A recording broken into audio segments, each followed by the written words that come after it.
There is a big difference between an epic fail and a fumble. I myself have failed a lot. I've had so many opportunities that I tried my best at, and I just wasn't the right fit. You know, when you apply for something and they're like, oh, we're sorry, but you just weren't a right fit for the application. But what hurts more than trying your all and falling short is when you know you had the opportunity in your hands, you were running into the end zone, and you dropped the ball. And that is why I want you to know that in this life, you will fumble. Oh my God, you will fumble so many times.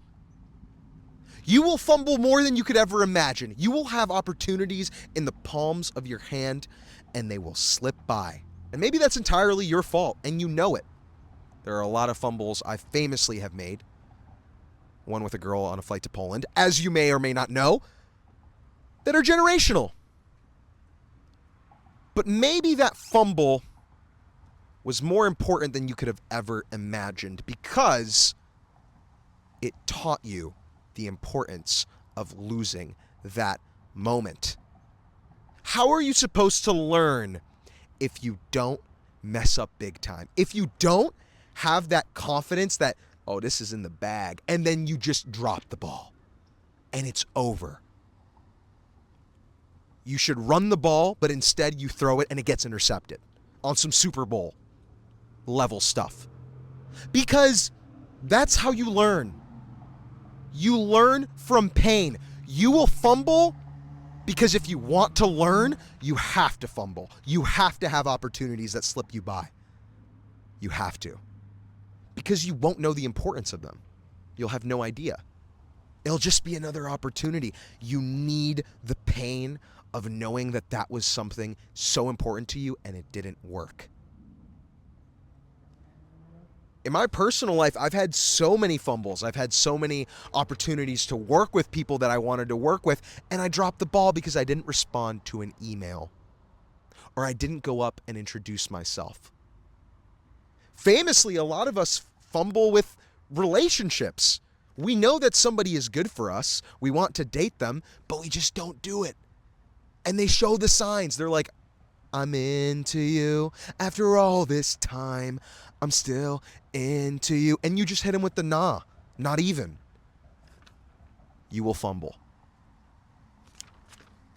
You will fumble.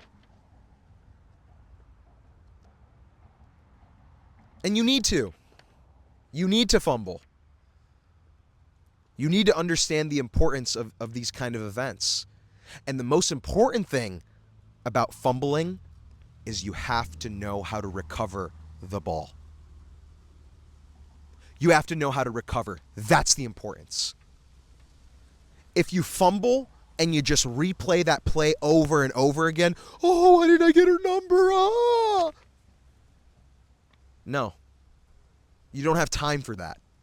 I mean, you do, but it's not a good use of your time. What's a better use of your time is looking at, okay, where did I go wrong? Why did I fumble? What was the cause of me not seizing this opportunity? Why did it happen? Was it because I wasn't prepared? Did I go into this meeting with no preparation? Did I go into this exam studying enough? If the answer is no, ding, ding, ding. You know where you went wrong. And it's one thing to acknowledge it, but then how do you change that? Okay, I went into this algebra exam, and I did an algebra because I had no idea what anything was. Great. What could you have done better? Well, I had 6 hours over the weekend to study, but I fumbled it because I didn't manage my time correctly, because I wanted to go watch Interstellar with the bros instead of lock in when I knew I had like 5 chapters I had to learn. There you go. Could you have started that sooner? Absolutely. Do you have the discipline to start that sooner? No, I got to work on it. That's how you recover. Because the pattern that we usually get into, and I found myself get into, is I know that, we'll fumble, right? But I don't put any kind of precautions. I don't put any kind of systems in. I don't catch myself before I know the fumble will occur. And so that creates the pattern of me continuously fumbling over and over and over again. And at some point, someone's going to take me out of the fantasy team because I keep fumbling, and that's not going to win a game. And sometimes you will prepare. You will do everything. You will have the best pregame speech. You will be locked in, lasered in, and you'll still fumble. And it happens. It happens. That's life. Sometimes you will do everything, and it still will go wrong. What's meant to go wrong will go wrong. But if you go in more prepared, and you've learned from your previous experiences, and you know a thing or two because you've fumbled a thing or two, it's a different ball game. You're playing against a different team.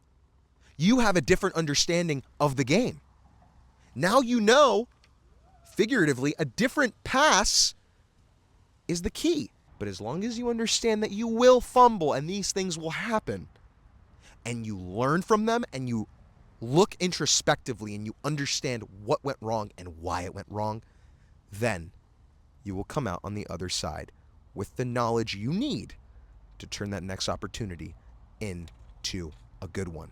And you have to have an abundance mindset when it comes to fumbling. Because when a lot of us miss out on an opportunity, instead of reflecting on it and understanding why that opportunity came and went, we harp on it. And we focus all of our energy as to why it didn't happen and how bitter we are that we messed up. And the worst is when you have an opportunity that's given to you, you mess up on it, and then someone you know or someone you love takes it and they're successful. That's how you become bitter. And trust me, you don't want to become bitter because they're living in your head rent-free. Nah, you don't have time for that. Why would you want someone to live in there rent-free? They should be paying. So you will fumble. It's just how it is. But another opportunity is right around the corner. Will you get that same exact opportunity again? Maybe you won't. Maybe you won't. But maybe that opportunity that you get later down the line is better than you could ever imagine. Maybe you just weren't ready at that moment to take it. And maybe that's the best thing, because imagine you took an opportunity, you didn't fumble it, and you weren't ready, and you made zero use out of it. I would argue that's worse. You will fumble. But guess what? We keep moving. Zerky Show. It's a beautiful day here in Austin, Texas. I'm on the lake. I'm enjoying myself. I'm doing the things that keep me grounded.